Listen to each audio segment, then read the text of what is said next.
ನಮಸ್ಕಾರ. ಕೆಲವೊಂದು ಕಥೆಗಳು ಕೇಳಿದಾಗ ಮನಸ್ಸಿಗೆ ಒಂಥರ ಚುಚ್ಚಿದ ಹಾಗೆ ಆಗತ್ತೆ. ಇವತ್ತಿನ ನಮ್ಮ ಚರ್ಚೆ ಅಂಥದ್ದೇ ಒಂದು ದುರಂತ ಘಟನೆಯ ಸುತ್ತ. ನಿಶಿ ಅನ್ನೋ ಮಹಿಳೆ ಗಂಡು ಮಗು ಬೇಕು ಅನ್ನೋ ಕಾರಣಕ್ಕೆ ಅವರಿಗೆ ನಿರಂತರವಾಗಿ ಕಿರುಕುಳ ಆಗ್ತಿತ್ತು. ಅವರ ಗರ್ಭದಲ್ಲಿರೋದು ಹೆಣ್ಣು ಅಂತ ಗೊತ್ತಾದಾಗ ಅಬಾರ್ಷನ್ ಮಾಡಿಸಲು ನಿರಾಕರಿಸಿದ್ದಕ್ಕೆ ಅವರ ಮೇಲೆ ಗುಂಡು ಹಾರಿಸಲಾಯಿತು. ಈ ಕೃತ್ಯದಲ್ಲಿ ಅವರ ಪತಿಯ ಜೊತೆಗೆ ಅತ್ತೆಮಾವಂದರ ಕೈವಾಡುವೂ ಇತ್ತು ಅನ್ನೋದು ಕುಟುಂಬದ ಆರೋಪ. ಇಲ್ಲಿಂದಲೇ ನಮ್ಮ ಕಾನೂನು ವ್ಯವಸ್ಥೆಯ ಒಂದು ದೊಡ್ಡ ಸಂಘರ್ಷ ಶುರುವಾಗುತ್ತೆ.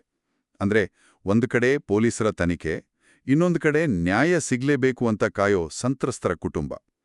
ಈ ಕೇಸಲ್ಲಿ ಏನಾಯ್ತು ಅಂದ್ರೆ ಪೊಲೀಸರು ಬರೀ ಗಂಡನ ಮೇಲೆ ಚಾರ್ಜ್ ಶೀಟ್ ಅಂದ್ರೆ ದೋಷಾರೋಪಣ ಪಟ್ಟಿ ಸಲ್ಲಿಸಿ ಅತ್ತೆ ಮಾವಂದ್ರ ವಿರುದ್ಧ ಸಾಕ್ಷಿ ಇಲ್ಲ ಅಂತ ಕೈಬಿಟ್ರು. ಹಾಗಾದ್ರೆ ಅಲ್ಲಿಗೆ ಕಥೆ ಮುಗೀತಾ?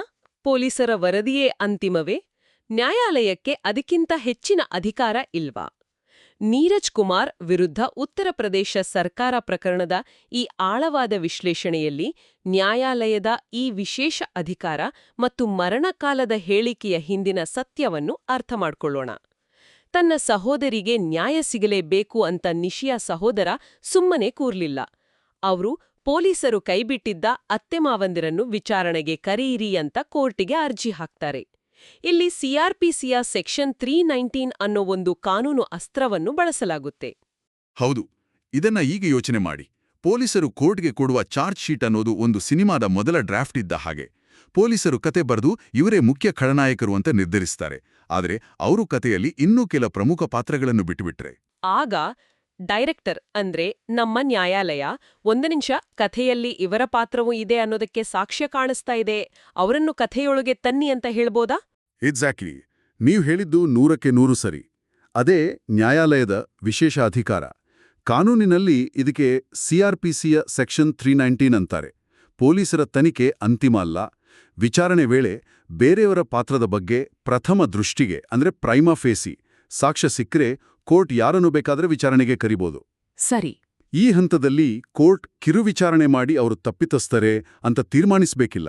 ಮೊದಲ ನೋಟಕ್ಕೆ ಕೇಸ್ ಗಟ್ಟಿಯಾಗಿದೆ ಅಂತ ಅನ್ಸಿದ್ರೆ ಸಾಕು. ಇದು ತುಂಬಾ ಆಸಕ್ತಿದಾಯಕವಾಗಿದೆ. ಹಾಗಿದ್ರೆ ಈ ಅಧಿಕಾರವಿದ್ರೂ ಕೆಳ ನ್ಯಾಯಾಲಯಗಳು ಯಾಕೆ ಅತ್ತೆ ಮಾವಂದಿರನ್ನು ವಿಚಾರಣೆಗೆ ಕರೆಯಲು ಒಪ್ಪಲಿಲ್ಲ? ಅವರು 2 ಪ್ರಮುಖ ಸಾಕ್ಷ್ಯಗಳನ್ನು ತಿರಸ್ಕರಿಸಿದ್ರು ಅಲ್ವಾ? ಅದರಲ್ಲಿ ಮೊದಲನೇದು ಸ್ವತಃ ನಿಶಿ ಅವರ ಹೇಳಿಕೆ. ಹೌದು. ಕೆಳ ನ್ಯಾಯಾಲಯದ ವಾದ ಏನಂದ್ರೆ ನಿಶಿ ಹೇಳಿಕೆ ಕೊಟ್ಟ 2 ತಿಂಗಳ ನಂತರ ತೀರಿಕೊಂಡ್ರು. ಹಾಗಾಗಿ ಅದು ಮರಣಕಾಲದ ಹೇಳಿಕೆ ಅಥವಾ ಡೈಯಿಂಗ್ ಡಿಕ್ಲರೇಷನ್ ಆಗೋದಿಲ್ಲ ಅಂತ. ಆಕ್ಚುಲಿ ಇದು ಸಿನಿಮಾಗಳಿಂದ ಬಂದಿರೋ ಒಂದು ತಪ್ಪು ಕಲ್ಪನೆ. ಯಾರೋ ಸಾಯುವ ಕೊನೆ ಕ್ಷಣದಲ್ಲಿ ಸತ್ಯ ಹೇಳ್ತಾರೆ ಅನ್ನೋದು. ಆದರೆ ನಮ್ಮ ಭಾರತೀಯ ಸಾಕ್ಷ್ಯ ಅಧಿನಿಯಮದ ಸೆಕ್ಷನ್ 32 ತುಂಬಾ ಪ್ರಾಕ್ಟಿಕಲ್ ಆಗಿದೆ. ಹೇಳಿಕೆ ಕೊಡುವಾಗ ವ್ಯಕ್ತಿ ತಕ್ಷಣ ಸಾಯುವ ಸ್ಥಿತಿಯಲ್ಲಿ ಇರಬೇಕಂತ ಇಲ್ಲ. ಅವರ ಸಾವಿಗೆ ಕಾರಣವಾದ ಘಟನೆ ಬಗ್ಗೆ ಆ ಹೇಳಿಕೆ ಇದೆಯಾ ಅನ್ನೋದಷ್ಟೇ ಮುಖ್ಯ. ಓ, ಹಾಗಾದ್ರೆ ನಿಶಿ 2 ತಿಂಗಳ ನಂತರ ತೀರಿಕೊಂಡ್ರು ಅವರ ಹೇಳಿಕೆ ಒಂದು ಪ್ರಬಲ ಸಾಕ್ಷ್ಯ ಆಗತ್ತೆ? ಖಂಡಿತವಾಗಿಯೂ ಅದು ಅತ್ಯಂತ ಪ್ರಬಲ ಸಾಕ್ಷ್ಯವಾಗಿತ್ತು. ಸರಿ, ಇದು ದೊಡ್ಡ ತಿರುವು. ಇನ್ನು 2ನೇ ಸಾಕ್ಷ್ಯ ಅವರ 9 ವರ್ಷದ ಮಗಳದ್ದು. ಒಬ್ಬ ಮಗು ತನ್ನ ತಾಯಿಯ ಮೇಲೆ ಗುಂಡು ಹಾರಿಸಿದ್ದನ್ನು ನೋಡೋದು. ಅಬ್ಬಾ, ಇದು ಕಾನೂನು ಮತ್ತು ಭಾವನಾತ್ಮಕವಾಗಿ ಬಹಳ ಸೂಕ್ಷ್ಮ ವಿಚಾರ. ಖಂಡಿತ. ಆ ಮಗು ಹೇಳಿದ ಕಥೆಯಲ್ಲಿ ಒಂದೆರಡು ಸಣ್ಣಪುಟ್ಟ ವ್ಯತ್ಯಾಸಗಳಿವೆ ಅಂತ ಹೇಳಿ ಆಕೆಯ ಸಾಕ್ಷ್ಯವನ್ನೇ ತಿರಸ್ಕರಿಸಲಾಗಿತ್ತು. ಆದರೆ ಸುಪ್ರೀಂ ಕೋರ್ಟ್ ಇಲ್ಲಿ ಒಂದು ಮಾನವೀಯ ದೃಷ್ಟಿಕೋನವನ್ನ ತೋರಿಸ್ತು. ಕೋರ್ಟ್ ಹೇಳಿದ್ದು, ನಾವು ಮಾತಾಡ್ತಿರೋದು ಒಂದು ಸಿಸಿಟಿವಿ ಕ್ಯಾಮೆರಾ ಬಗ್ಗೆ ಅಲ್ಲ, ಆಘಾತಕ್ಕೊಳಗಾದ ಒಂದು ಮಗುವಿನ ಬಗ್ಗೆ ಅಂತ. ಹೌದು, ನಿಜ. ಅಂಥ ಘೋರ ದೃಶ್ಯವನ್ನು ನೋಡಿನ ಮಗುವಿನಿಂದ ಎಲ್ಲವನ್ನೂ ಕ್ರಮಬದ್ಧವಾಗಿ ಹೇಳಲು ನಿರೀಕ್ಷಿಸುವುದು ತಪ್ಪು. ಆಕೆಯ ಮಾತಿನಲ್ಲಿ ಸತ್ಯವಿದೆ. ಅದನ್ನು ಪೂರ್ಣ ವಿಚಾರಣೆಯ ಸಮಯದಲ್ಲಿ ಕಂಡುಹಿಡಿಯಬೇಕೆ ಹೊರತು ಆರಂಭದಲ್ಲೇ ಆಕೆಯ ಸಾಕ್ಷ್ಯವನ್ನು ಕಸದ ಬುಟ್ಟಿಗೆ ಎಸೆಯಬಾರದು ಅಂತ ಸ್ಪಷ್ಟವಾಗಿ ಹೇಳಿತು. ಹಾಗಾದ್ರೆ ಈ ಇಡೀ ತೀರ್ಪು ನಮ್ಮ ನ್ಯಾಯ ವ್ಯವಸ್ಥೆಯ ಬಗ್ಗೆ ಒಂದು ದೊಡ್ಡ ಸಂದೇಶವನ್ನು ಕೊಡುತ್ತೆ ಅಲ್ವಾ? ಹೌದು. ಸಾಮಾನ್ಯ ಜನರಿಗೆ ಇದರಲ್ಲಿರುವ ಪಾಠ ಏನು ಅಂದ್ರೆ, ಪೊಲೀಸರ ತನಿಖೆ ಕಥೆಯ ಆರಂಭವಷ್ಟೇ, ಅಂತ್ಯವಲ್ಲ. ಪೊಲೀಸರು ಯಾರನ್ನಾದರೂ ಕೈಬಿಟ್ರೂ ನ್ಯಾಯದ ದಾರಿ ಮುಚ್ಚಿ ಹೋಗಿಲ್ಲ. ಕೋರ್ಟ್ ಮೂಲಕ ಅವರನ್ನು ಮತ್ತೆ ವಿಚಾರಣೆಗೆ ತರಬಹುದು. ಸರಿ. ಇನ್ನು ವಕೀಲರಿಗೆ ಮತ್ತು ಕಾನೂನು ವಿದ್ಯಾರ್ಥಿಗಳಿಗೆ ಅವರಿಗೂ ಸ್ಪಷ್ಟ ಸಂದೇಶವಿದೆ.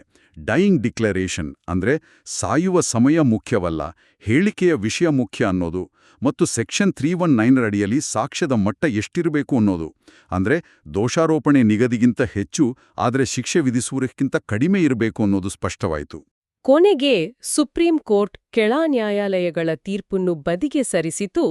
4 ವರ್ಷಗಳ ಕಾಲ ಹೋರಾಡಿದ ಆ ಕುಟುಂಬಕ್ಕೆ ನ್ಯಾಯ ಒದಗಿಸಿತು. ಅತ್ತೆಮಾವಂದರನ್ನು ವಿಚಾರಣೆಗೆ ಹಾಜರಾಗುವಂತೆ ಆದೇಶಿಸಿತು. ಹೌದು, ಈ ಚರ್ಚೆಯ ಕೊನೆಯಲ್ಲಿ ನಮಗೆ ಒಂದು ಪ್ರಶ್ನೆ ಉಳಿಯುತ್ತೆ. ಅದೇನೋ? ಪೊಲೀಸ್ ತನಿಖೆಯ ಮೇಲೆ ನ್ಯಾಯಾಲಯಕ್ಕಿರುವ ಈ ಅಧಿಕಾರ ನಮ್ಮ ನ್ಯಾಯ ವಿತರಣಾ ವ್ಯವಸ್ಥೆಯನ್ನು ಬಲಪಡಿಸುತ್ತದೆಯೇ ಅಥವಾ ವಿಚಾರಣೆಗಳನ್ನು ಅನಗತ್ಯವಾಗಿ ವಿಳಂಬಗೊಳಿಸುವ ಅಪಾಯವಿದೆಯೇ? ಈ ಎರಡರ ನಡುವೆ ಸಮತೋಲನವನ್ನು ಸಾಧಿಸುವುದೇ ನಮ್ಮ ನ್ಯಾಯಾಂಗ ವ್ಯವಸ್ಥೆಯ ಮುಂದಿರುವ ದೊಡ್ಡ ಸವಾಲು.